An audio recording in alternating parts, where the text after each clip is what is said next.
Download the AllStar app. Make your picks for UFC fights, challenge your friends, level up and win prizes. Link in description. Get it now.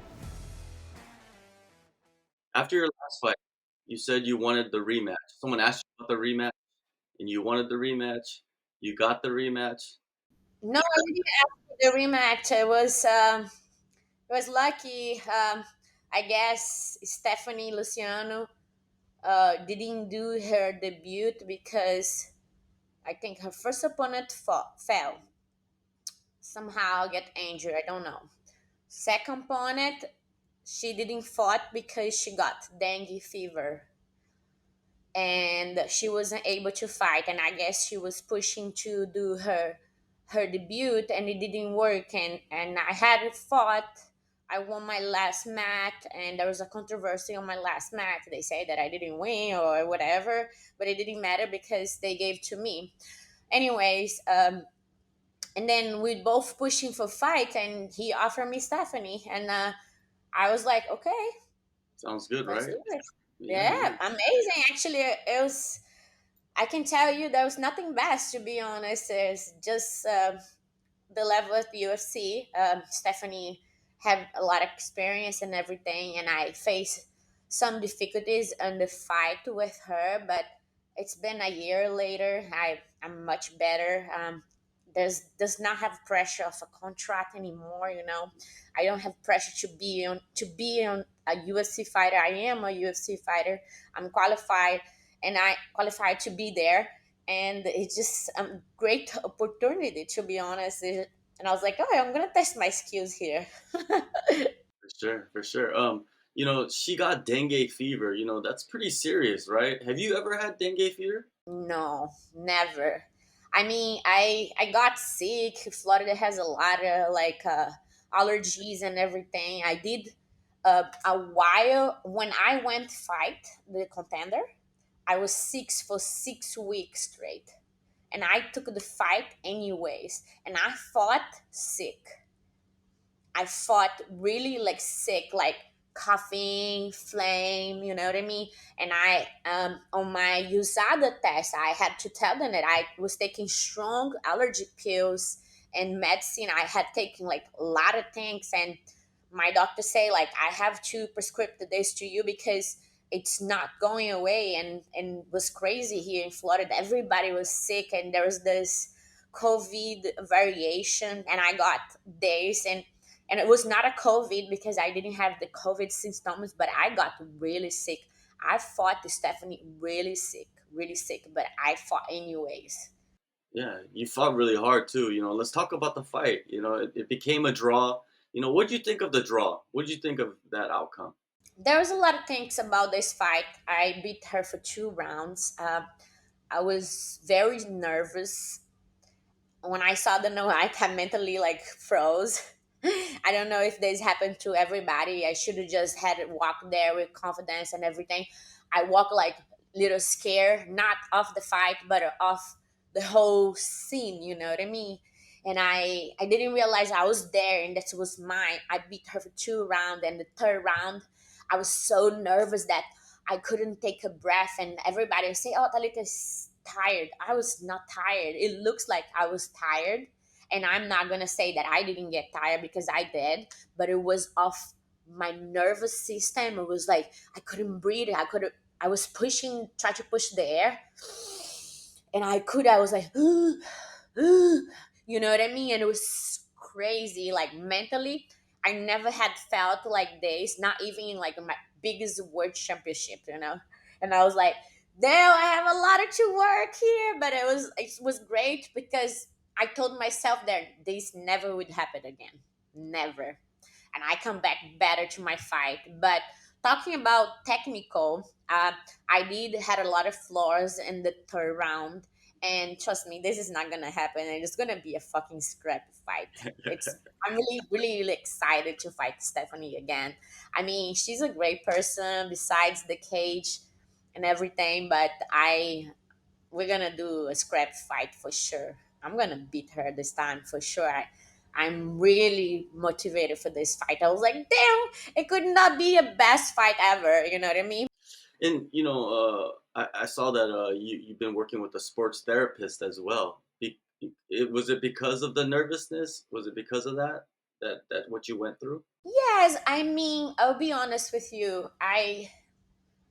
On my 2017, my first words, I never thought that I was the most talent, because I was a world champion already in the lower belts, and I did came for other sports, high level sport, like, like triathlon, surfing. It's all sport that will test your cardio and test your mind all the time. This was never a problem for me, you know. And I did gotten a point mentally in 2017 that I didn't thought that I had it in me, and my coach used to believe more in me than myself, and that's when I started to be. I was very confident. I was always been a problem child. I always been controversial. I always been who I am. You know what I mean? But he actually believed more than me, and this has made totally difference on my life mentally, and I never really thought that I need like this therapy session to understand more how my nervous system works and what the triggers and what comes with. And since this tournament, I started to study psychology to understand who I am and people, how people are, and like how ADHD I am, and go from there. Like psychology, it's very complex and extended. You never will fully understand as long you understand yourself. So I never really had work one on one of with therapists, and that was a big change because it makes me be more calm, more confident, learn how to what he said. I'm trying to find the English word, how to my activated point and how activated I am, and all other things I've been working with him. Incredible, and let's talk about the first fight a little bit. You said that you were dealing with like sickness before the fight, and the nervousness hit you, and then you had to use all of that and still fight, and you did really well. And then the third round came, you made some mistakes. I'm pretty sure you went back, fixed those mistakes. But what about Luciano? What kind of mistakes did she make, you think, in the first fight? Well, I can tell you the same thing I said about the last fight. Stephanie, she probably had her knockout power with the girls that she fought in Brazil. They was picking choose. She did have tough fights. She lost one fight for a black belt as well. Um, she was very careful with the footage. She took precautions, and she uh, went ahead and asked them to delete it. To delete it. Hold on. To delete it, and I was not able to find the fight to study. Stephanie Luciano was for a year ready already. She had fought all 25 minutes round. She had fought black belts. She was ready. She was in camp for a whole year wait for the contender series. When I got less than 3 months to fight her, somebody that has a much larger experience in striking than me. Honestly, I don't ever like to compare myself to other athletes. I think every athlete has their story, and they are extraordinary for some reason, and I am one of the extraordinary ones for the things that I did. But I think Stephanie, it's a slow starter. She has good cardio. The difference, the only big difference in the fight, she was more patient than me. And she says something that I saw after that I already knew, but it made big difference for me. Jiu-jitsu is not MMA, of course. And all the things that her coach told her, and just like trigger my mind like quick. It's like my coach just told me to be patient.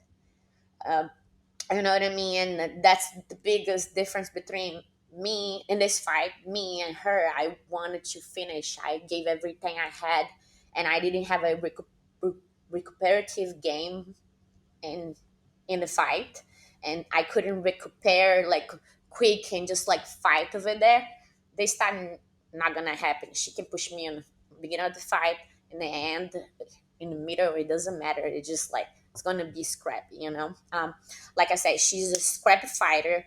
She's very long. She needs to fight for a distance, and I work a lot of different tools to able to find the flaws of her game, you know. And of course, she's not a grappling specialist like me, but she doesn't have a bad defensive, you know.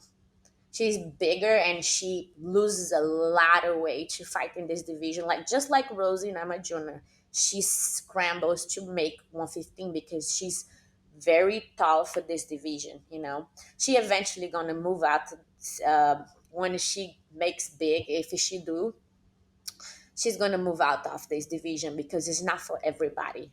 It's not for a 5'6", 5'7" girl. Their bones get heavy and they get saturated to lose a lot of weight. And I pretty much up in between this weight. I don't need to lose too much weight. I make this weight very easy, you know. And your last fight, you took on a fighter that was really experienced, and you went in Very there. Yeah, most great. experienced. Yeah, and you went in there, got the win. I thought it was a unanimous decision for you. How big was that win for you? Building your confidence up even more. Oh, for sure. I was confident enough that I was gonna win this fight. Even though if I didn't have the timing, my hands, my speed wasn't there. You know, she was working pretty much counting me every time I stepped in, and she was throwing the same punch.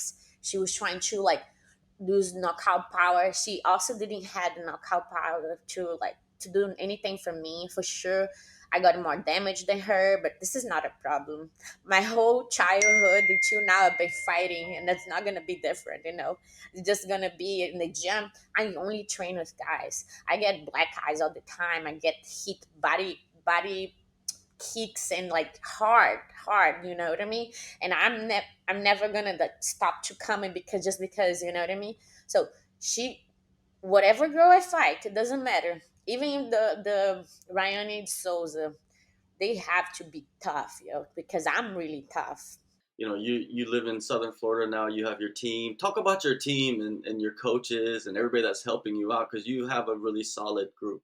I do, you know. I was a gypsy for a little bit before I started MMA. I've been to many places now, tours, because a lot of jeans are like old school. They think that you have to be loyal to them and etc. I think you have to conquer loyalty wherever you go, and you gotta see it who has your best interest. And I did when I started MMA. I did start with Daniel, and I never stick around because I was so what's the word, fascinated, because around me I had so many world champion kickboxing, taekwondo, and all I wanted is to take a little bit for each one of them. When I started MMA, that's the time that I was fighting Titan, and I took advantage and I worked with at least six good world championship guys like that. World championship from box, Clarissa Shields coach. I developed my boxing with him. I trained with Rami Hamed, Taekwondo world champion, like from like Europe. I work with Nikolai Domovic, another world champion guy. I work with Bartos, another world champion from Europe. So I work with very good guys. I knew that I didn't have a yet came in, but I was like I wanted so much that I didn't care. And then after days that I was in few gyms, I was like, I'm gonna try ATT because I want to know if it's really true if everybody talks about ATT. It was amazing. It was so many people, but I felt that I was just one more, and I was like, it's not here that I'm gonna develop what I need to develop. You know, I need special attention. I need people that believe that I'm gonna make it. You know, and I remember that when I was in ATT for a short period, probably 6 months, I was like getting to a point to fight my last fight of the LFA, and I was like, I'm gonna go to my fifth or fourth fight, and then I'm gonna fight contender because I have in my mind I'm gonna fucking do it, and I'm just gonna get to UFC, you know, because I have no time to waste. So when I felt LFA in my mind, and I'm like, I should come back where I come from, because that's when I where I'm gonna develop what I need, and I cannot be thankful enough for the solid team that I have, because they are hard on me. They make notes. Every training that I do is towards science, they make notes of everything, and I'm very good at this. Every train I go, do my journal, and I do like all my notes, and I'm a fight nerd. I am always like insisting and drilling, you know what I mean? That's what it is. And my team is solid, man. I can be not happy enough. My coaches are good. My other coach is Danielle is in Brazil now, but I since I got my fight, we've been having privates online. There was no skills, so I've been training a lot. And to be honest, I'm not training for Stephanie. I'm training and I'm ready for anybody, because you know how's the fight life. Tomorrow she can get injured and somebody else gonna replace her, or less resource, they will find nobody for me. But I'm ready for anybody, longer or short, whatever, you know what I mean? I'm not training for her, I'm just ready, point. What do you envision for this fight? Like this fight coming up, how do you want to perform? We're gonna be exchanging a lot for sure. I'm gonna meet her in the middle. I believe, and I am gonna make her tired this time, and that's when she has a very weakness, when she can't find her range and she wanna grapple, and that's I'm home, and that's gonna be the fight. It can be first round, second round, and this time I'm gonna finish her, and I'm working my knockouts too, and I'm working my box. I've been doing like a whole year box 3 times a week, and working my kicks. I'm a short person, but I can kick pretty high. You saw in my last fight. I'm developing my kickboxing, but my thing is hands and takedowns, and you know how it's gonna be. But I'm better at this. But I'm gonna be with a sharp defense, and I'm gonna be meeting her in the middle. She gets very uncomfortable when she can find her range. Just be careful with the knees, and she's not an elbow person. She doesn't throw, she doesn't spin, she doesn't do nothing like this. So I'm prepared for each situation with her, because she can come and push the cardio, and she's gonna think that she's gonna make me tired, or she can start slow how she did before, and I do very good, but this time my recuperative game is much better than before. All right, one last question. You have all submission finishes as a professional, rear naked chokes, right? And one thing I notice about women is that they're really good at fighting arm bars. Is in MMA, is the arm bar too risky, you think, for women to pursue? I don't think it's very risky, most, if you look to a fight AQ, and if you do watch fight nights and the UFC numbers, every time they get to an armbar, when they're not grappling specialists, they don't know how to anchor the legs when they're finishing the armbar. Because the first thing about the armbar is you gotta expose the shoulder to expose the elbow, and it is so loose there. And if they don't tap, because most of them get to the full extension, you gotta twist the arm, because there is nothing that you can do if somebody doesn't tap. You gotta break and expose. Didn't break, shoulder exposed, elbow exposed, twist. There is nothing that I'm gonna break, and you gotta twist, thumb down like a defend, but look how my arm gets. So I think it is risky, but you gotta be patient with the armbar. And other mistake that everybody do too in the armbar, they fight with their wrist when they should fight with the full arm inside, full arm to full arm, not wrist. Everybody loses their armbar because they're loose with their legs, they're not exposing, and they are not fighting with the full arm like a kimura grip, because everybody want to fight like this. And when you go down, they go up. Your legs are not anchored, ground and pound. Talita, thank you so much. August 10th, UFC Fight Night. You're back in the Apex. It's going to be an incredible fight, and I'm going to really enjoy this. All the best, and we'll talk soon again. Thank you, thank you for having me, and thank you for have interest to do interview with me.